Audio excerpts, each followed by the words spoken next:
So I built a program called Altitude, and we're now launching it. And it's taken me a long time to be here. It's vulnerable to here with you guys, because when you had a lot of money and then you lose it all because of a tall poppy syndrome, which is what happened to our family, where Dad was taken down through some stuff that went wrong, you live your whole life under a rock.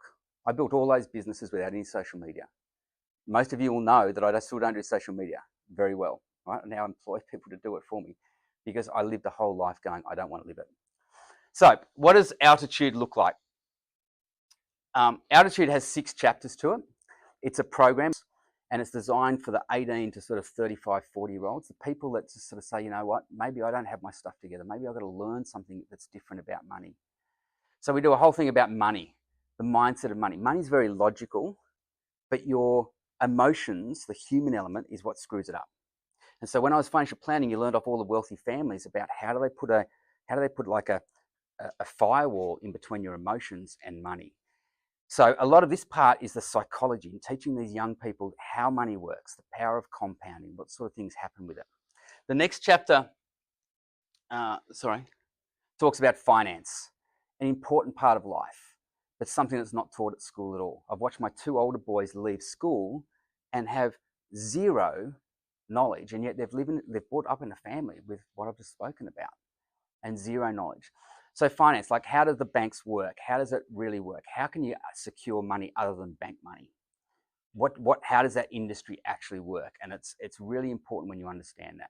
I built my first 5 properties with zero money. I didn't borrow anyone else's money, and it was just because I understood finance. I didn't borrow bank money. I didn't buy anything. And in 1 year, 5 properties with none of my own, and didn't borrow anyone else's money. And I teach, if you understand finance, and particularly construction finance, you can negotiate that. The next chapter is investments.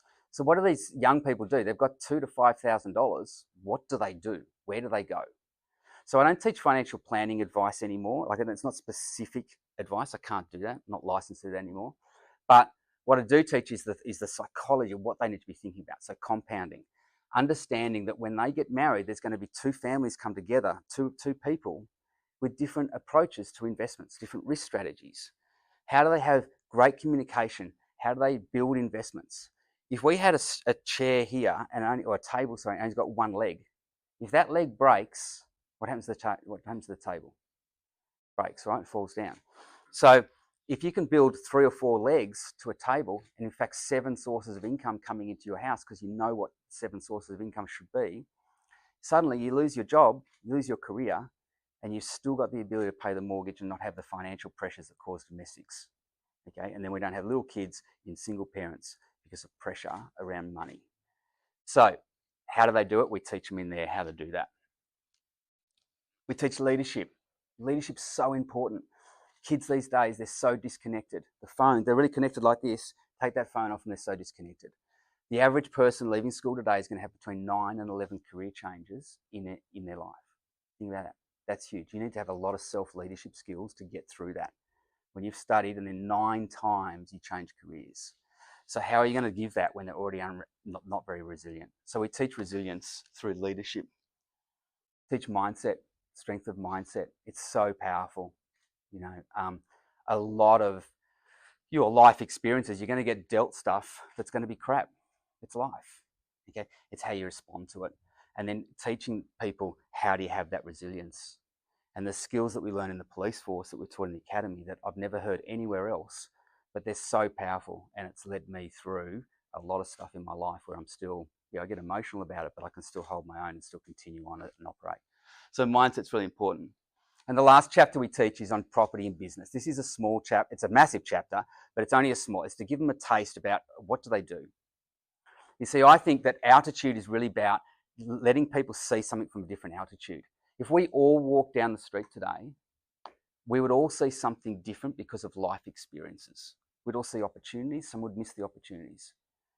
And if we can partake some of that knowledge around what property and business really looks like, what commercial property is versus residential, at least these young people can go out and when they see something, they've got some ideas around how to money, how to finance, and what to do with it.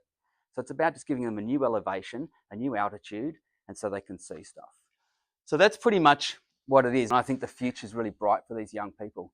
It can seem really daunting for them, but I think if they're given a little bit of love, a bit of support, and a bit of guidance around what to do, they're really going to elevate themselves, and we're going to have a better family, better communities out there. And it's got to start somewhere, because schools aren't teaching this stuff, and it's crazy what I see.